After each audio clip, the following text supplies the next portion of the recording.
Hello and welcome to Restoring Our American Republic. I'm Chuck Benoit with The Nature of Things, where we are realigning God, government, and natural law so that we might restore our American Republic. Please follow us on Facebook at Restoring Our American Republic or check us out on YouTube at Restoring Our American Republic ROAR. You can help us be a voice here locally by liking and sharing our program, and also please post your comments if you'd like to be part of the narrative. Please remember, if you are unwilling to govern yourself, you will be governed by tyrants. So if you didn't catch our Tuesday live stream, I was moved to look at our Declaration of Independence again due to things that I've been hearing out there. And what I was again struck by was the incredible selflessness of our founding fathers. They were indeed statesmen. And with that kind of foundation for our nation's leaders, one might ask, well, how did we end up with so many politicians and so few statesmen?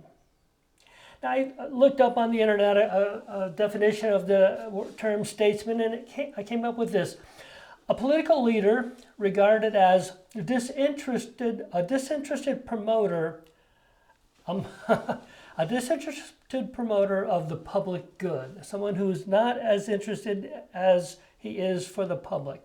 A promoter of public good, and that would preclude being a promoter of special interest groups, one might believe. But then again, you want to define disinterested? Well, we could argue that definition all day long, and hopefully we could separate our definition from the particular statesman or politician we might be discussing.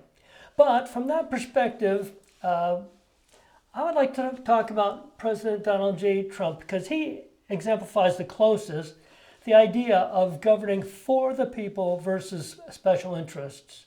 And in my lifetime exemplifies that last line of our beloved Declaration of Independence, which reads, "And for the support of this declaration, with a firm reliance on the protection of divine providence, we mutually pledge to each other our lives, to assassination attempts, our fortunes, forced to spend millions of dollars defending against false accusations and government-sponsored lawfare, and our sacred honor, constant attacks on his family and his own motives." You know, I can't really think of anyone else in government that even comes close to exemplifying that. Oh, well, yeah, I guess we probably should talk about the definition of a politician: one who deceives or outmaneuvers others for personal gain. Now, how many of our legislators came to your mind? With that, I would like to please welcome our guest, Wayne Twiddy. Wayne comes to us from Brevard County. How are you doing today, Wayne? I'm doing fine, Chuck. Super, Good to be super. here. So I gotta just throw it right out there. How did you get involved in this whole political scene over there in Brevard County? Well, I've been in Brevard County for 37 years and moved here from Texas. But I'm a Florida person. My dad was in the Air Force when I was growing up, so I'm an Air Force brat. Moved around my whole life. Um, went to Germany for 3 years. Was stationed over there. Dad was, so I was born in MacDill Air Force Base, and you know, I went to four different high schools my four high school years. So it was quite so that kind of built my that the foundation of what brings me into the politics. I've always been around the military stuff and engaged in those types of things. But then when I came to Brevard County, I'm always following local politics and state and national politics. So I kind of got involved, just a little bit, just with the media and always watching the shows, Fox News and stuff like that. But then, when 2020 happened with the election and what occurred with all of that, I kind of stepped it up a little bit. I was still working at the time. I began to be more involved in what's going on with elections because of the 2020 election. And what I did was, is I watched different podcasts. I stopped I sort of stopped watching like the media because I didn't really, it was all kind of the same. So I kind of looked at podcasts and stuff like that. I remember listening to Mark Levin a lot on the radio, on the audio podcast. But then I found one day I was doing some search on the internet and I saw like somebody put the top 10 podcasters on the internet today. And I saw Steve Bannon's War Room as like the number one. And I'm like, I don't even know what Steve Bannon War Room is. So I said, okay, let me find out where that is. And I found it and I started listening to him. And I liked what he had to say, especially on how to, activate yourself, right? Don't just be, on the sidelines. You can take an active role in your own representation. So he talked about this um, precinct strategy. I never even knew about. I've lived in Brevard County for 37 years, and I never knew that Brevard County had Republican Party executive committee, something they called an executive committee until this guy, Steve Stern from South Florida, selling shirts. Came on Bannon's War Room one time and put his phone number up on the screen and said, "Give me a call if you're interested in the precinct committee strategy." So I called him up and he answered the phone and said, "Hey, listen, just send me an email.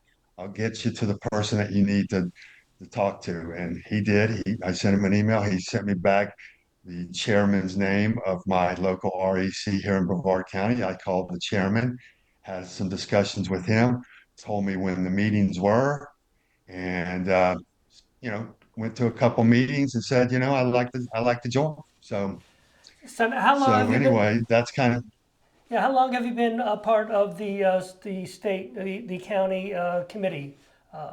I became a member. I think it was somewhere like 2022 in the 2021 2022 range.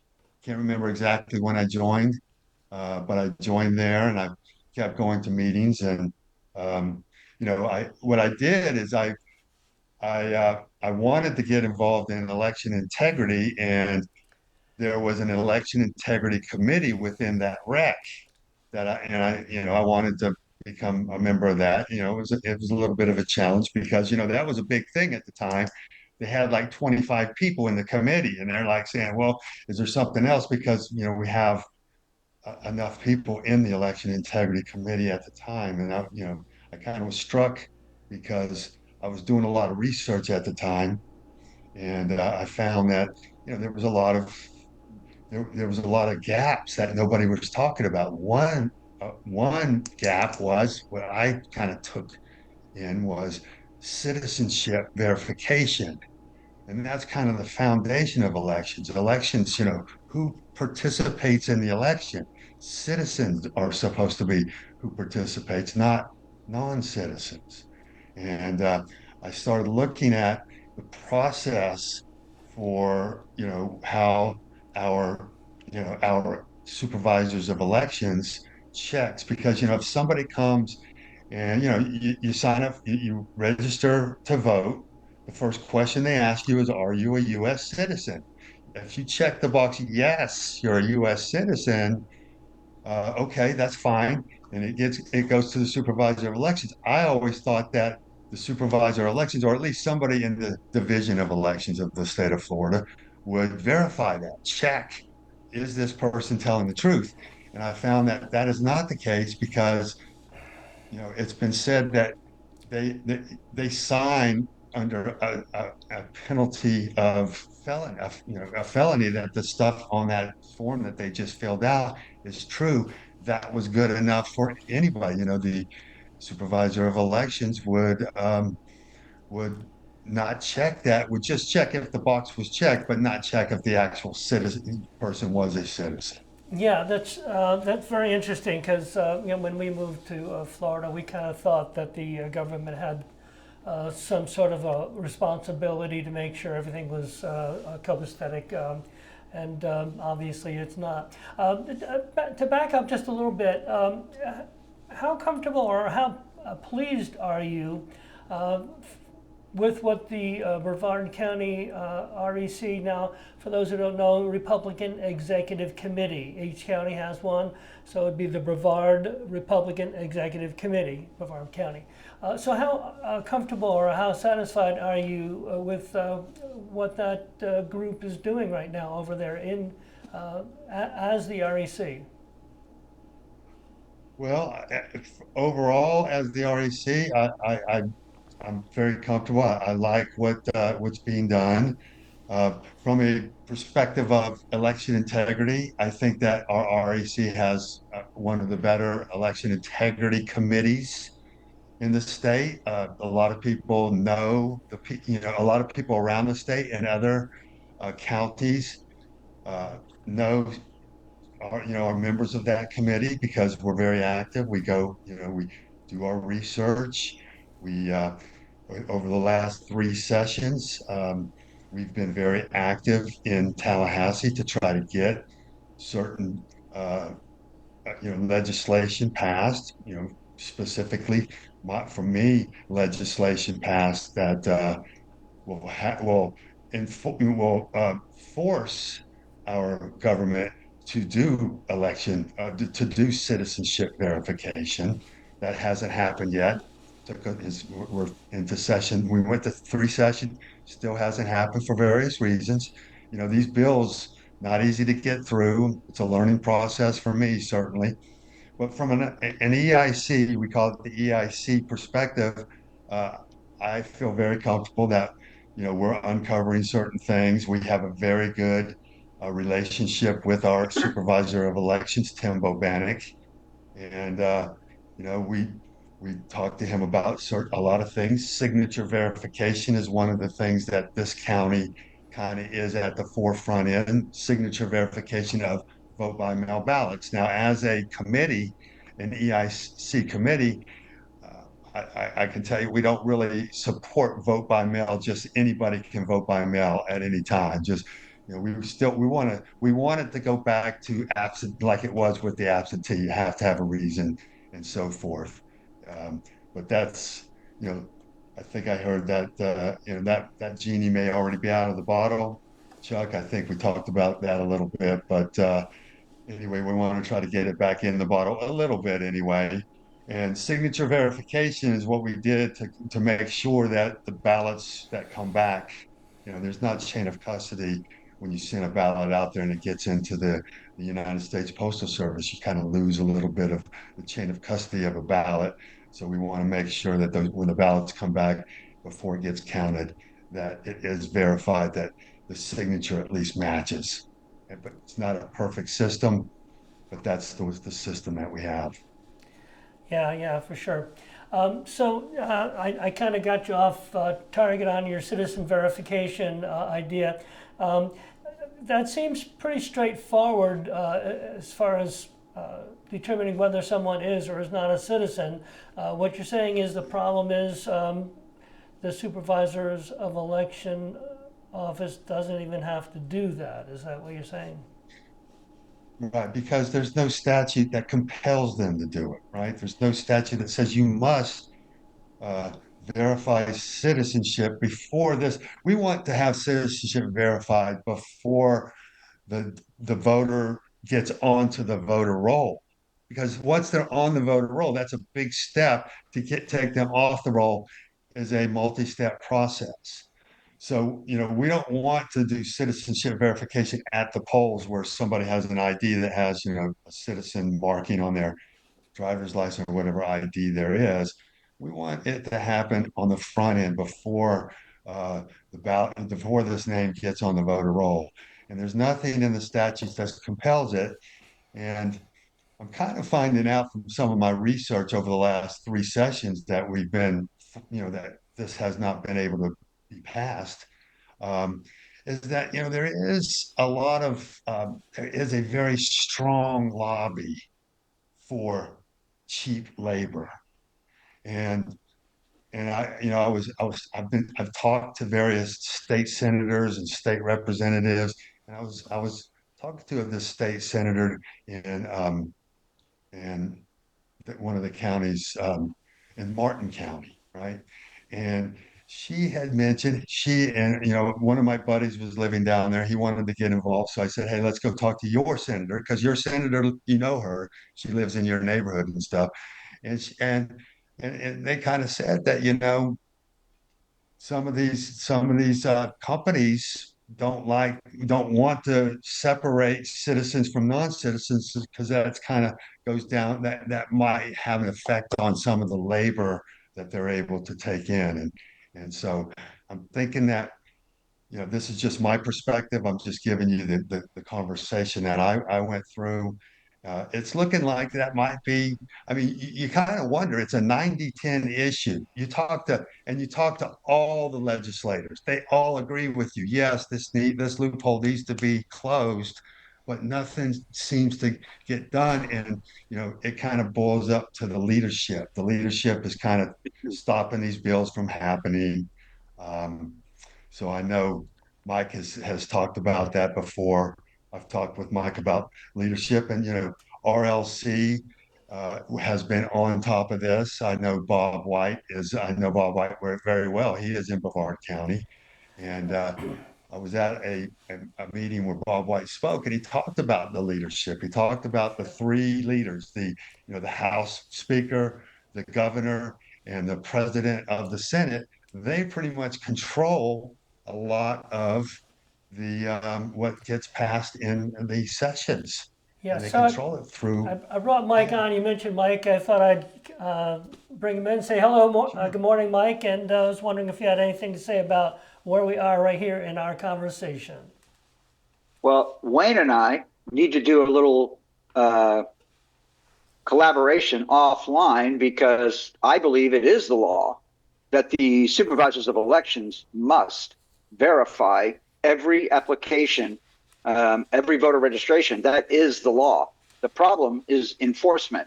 So when you get into it, and it's so interesting. It wasn't too long ago that the state of Florida put voter registration under the Department of Motor Vehicles, and the Department of Motor Vehicles is now run by the county tax collectors. So it's less than 10 years old, I think. So the question becomes, does the supervisor of elections verify every voter registration application that comes through the Department of Motor Vehicles? And the answer to that question is no, they don't. And that is a violation of Florida law, in my opinion. And Wayne and I will identify the statute, but it is the law. And they're just not enforcing the law. So you could get into the whole question about, well, why aren't they enforcing the law? And you could make up a lot of excuses as to why that's happening. But Wayne and I'll work on that offline, Well, I Chuck. mean, that has come up. I mean, it is in the statute. You're right, but the way that is interpreted is that the supervisor of elections just verifies that the box has been checked on the registration form. And you and I That's would it. agree, That's the Wayne, that's that the that is verification, right? insufficient, right? You and I would Yes. agree that that is insufficient. And let me tell you, I mean, honestly and truly, right? So let's just say that your 12-year-old kid gets a bottle of whiskey off the shelf and goes over to the cash register, and they have him a little form. Are you 21 years old? And he checks the box, yes. Is that sufficient? No, it isn't. And we could go on a list of all the Yeah, it's various it's different the honor things that. system. Yeah. Exactly. Well, I mean, let's not belabor the issue because it's so obvious. But and again, then you get into all of the politics associated with the Florida Association of Supervisors of Elections, and that's another whole rabbit hole that you Right. can dive into, which on another broadcast maybe we will. But I'd love to talk about it because I hate corruption in government. And that's the reason you got involved through the precinct committee strategy, Wayne. It's the reason that you're a member of your REC. It's the reason that you lobby your state and local politicians personally with your associates and colleagues and all the same. It's the reason that I do everything I do, and it's the reason that Chuck does everything he does. So we are going to continue to hammer away at this. And I just think that particularly the collaboration, again, with Alan Ross doing the ultra MAGA patriot movement and all that kind of stuff, we are, as counties, beginning to collaborate more intensely. And I think that this live stream is another great tool because, as we talked about offline, you can't put the genie back in the bottle. But I would suggest to you that on this election integrity situation, we can. One of the rare exceptions of a case where you can put the genie back in the bottle. And let's agree today that we will put that genie back in the bottle through the enforcement of voter registration applications and verifications by the county supervisors of elections. And I'll toss this back to Wayne, and then we'll see what Chuck has to say about it. Wayne. Yeah, I agree. This is, I'm in it for the long haul. I want good governance. That's my basic thing. And we're not getting good governance right now. You look at Tallahassee, you look at this last session. We're not really, the citizens are not getting good government. And that's what I'm a grassroots person. Uh, and I really believe, uh, as Chuck said at the opening, is that the grassroots needs to be involved because if we're not, then our voice is not going to be heard. And right now in the state of Florida, I think we we need to try to coalesce and have like-minded people come together and make our government better. I agree, Wayne. Chuck, you want to get involved? Yeah, well, we could throw all three of us on this stage until we start cranking it out again. Well, when I look at it in election integrity, we have a group of people that are all concerned about, of course, only citizens voting, and that's a big deal. And this citizen verification is an issue that just seems to be just a stumbling block that many, if not most, if not all, of the supervisors of elections don't want to really deal with. And then we're hoping that people will only vote once, and that all these mail-in ballots are. We would like for them to be honest, genuine citizens sending those in. There's just all these different things, but then we have this whole idea of campaign finance reform. The fact that there's so much dark money, there's so much going on that precludes the electorate to actually get honest information on the people that are running for office. And most of the people that are supporting the people that are supporting those that are running for office. I mean, that campaign finance is to me the seminal issue because money is what drives politics now. And boy, the money that is being dumped into these races are just astronomical. I mean, we just had a race, a three-way race. It's a special election, and there was so much money that was dumped in. I think this was the race between, it was for House District 32 between Brian Hodgers, Bob White, and Terry Cronin. And I just saw some numbers last weekend. Bob White was sharing, and it's amazing, millions of dollars that were spent on that campaign, and this money that gets moved around, with between political committee and political committee and those transfers, you can kind of play the shell game with the money, dump it into a particular uh, area, a particular race in a particular county, all of this money coming down, focused on a certain candidate. We don't know where the money comes from because all of the shell game that's played in the maze of uh, political committee to political committee transfers. So that's what Alan Ross has been involved in, and our REC got involved into that because we were one of the counties in the last primary in August that was hit with a voter guide that that had the logo of our REC on it, had the logo of the Republican Party of Florida on it, and it was confusing because it made it look like that DeSantis and Trump were endorsing these particular candidates that were bubbled in with a little MAGA hat. It was the MAGA PC that was putting this out. If you weren't a sophisticated voter, which let's face it, You know, when I was making a living and raising a family, I probably wasn't as sophisticated of a voter as I wanted, as I should have been. But a voter sees this in their mailbox, they say, "Hey, this is MAGA. These are the MAGA people." I worked the polls during that primary, and people brought those cards to the polls with them into their voting booth and voted, like transferred from the card to the ballot. I mean, so those ballots, those voter guides worked, and they weren't they had the logos on there, and I thought it was a bad deal altogether.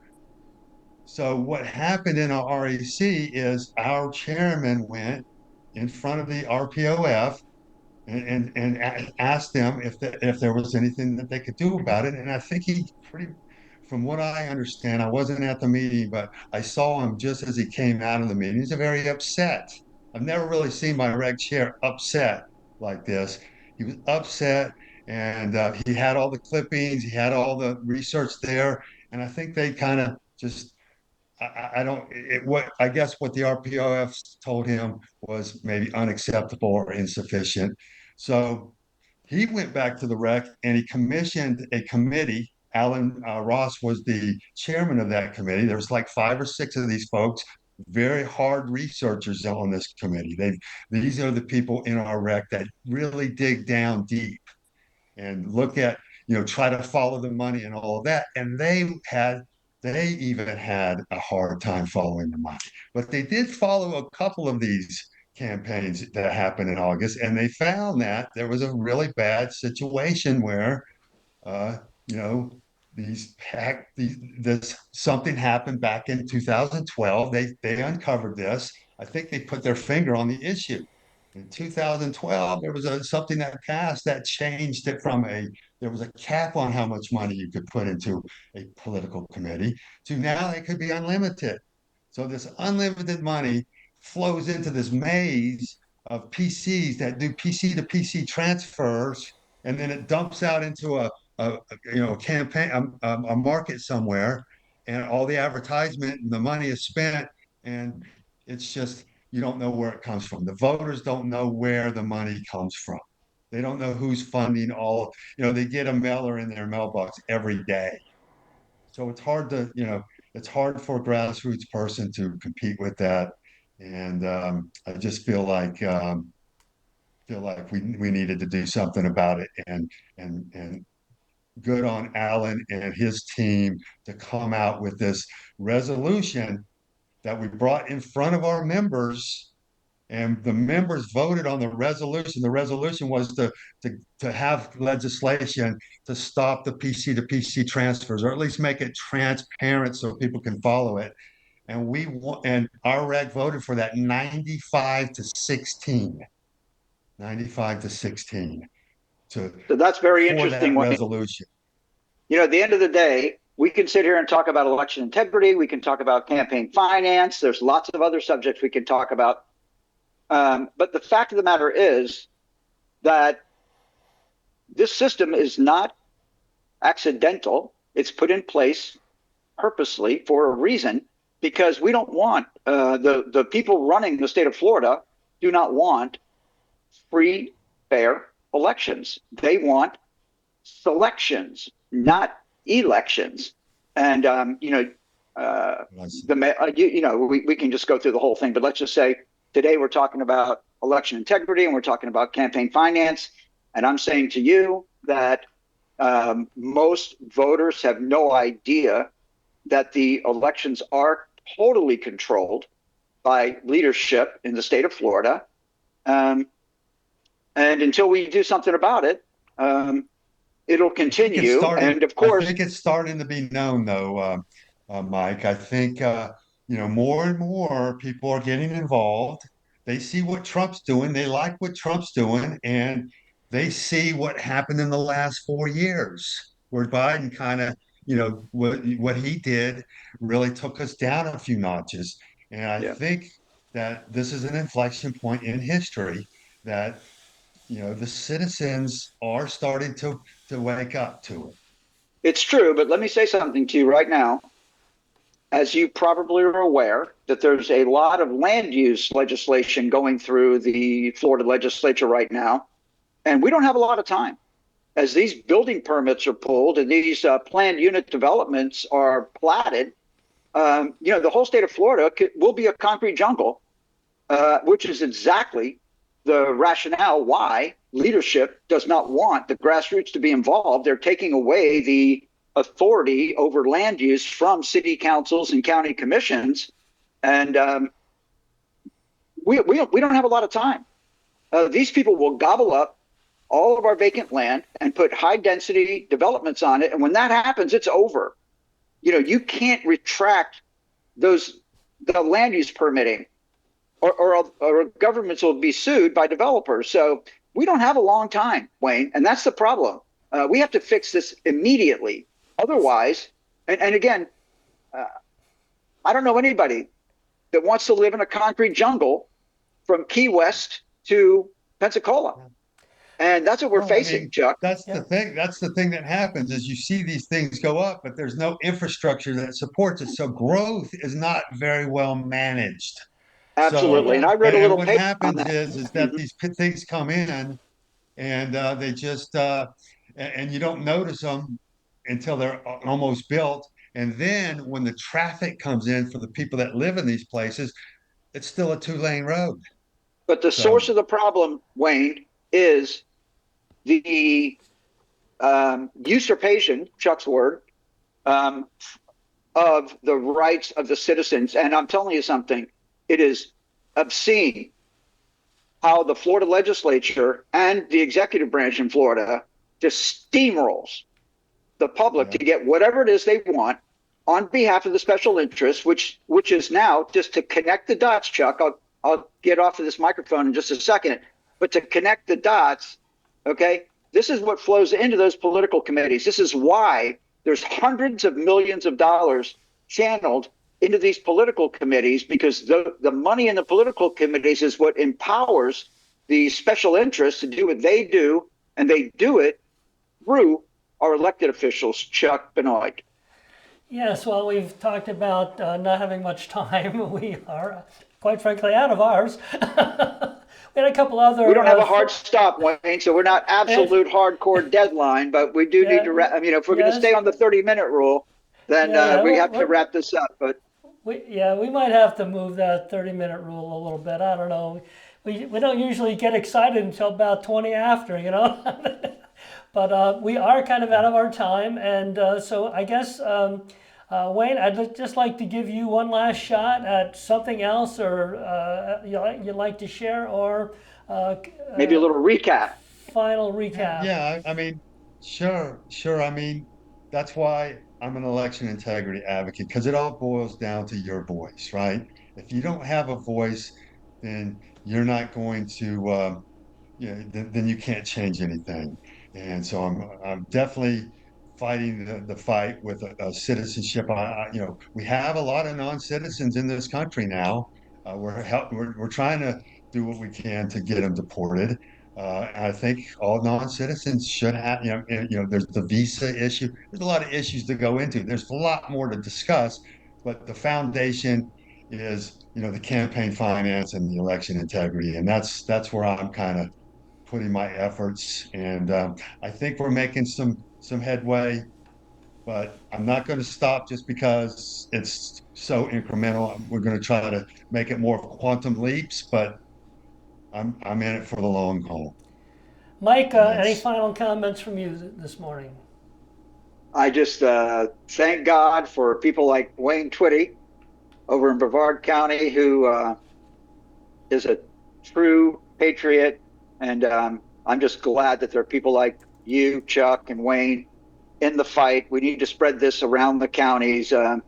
It looks to me like it's going to have to be a true grassroots movement. And I believe that social media and the ability to produce these live streams, and of course, this is being recorded, so it'll also be able to be edited, posted, redisplayed, repurposed, etc. But I believe that this is going to be what takes these people down. But I want to tell you something. As I said before, it's really important to me that we solve this problem before the beautiful state of Florida that I grew up in is one big concrete jungle, like the community in Orlando that I in fact grew up in, that was not that way when I was a kid. And that is not a good thing, Chuck Benoit. Well, I thank you, Wayne, for visiting with us today, and Mike, thanks so much for what you're constantly doing here in our county here. And thanks to you, thank you, those of you who are watching, for tuning in to our twice weekly live stream. Please remember that if you are unwilling to be a part of governing yourself, you will be governed by tyrants. So until next time, God bless you. God bless President Donald J. Trump, and God bless America.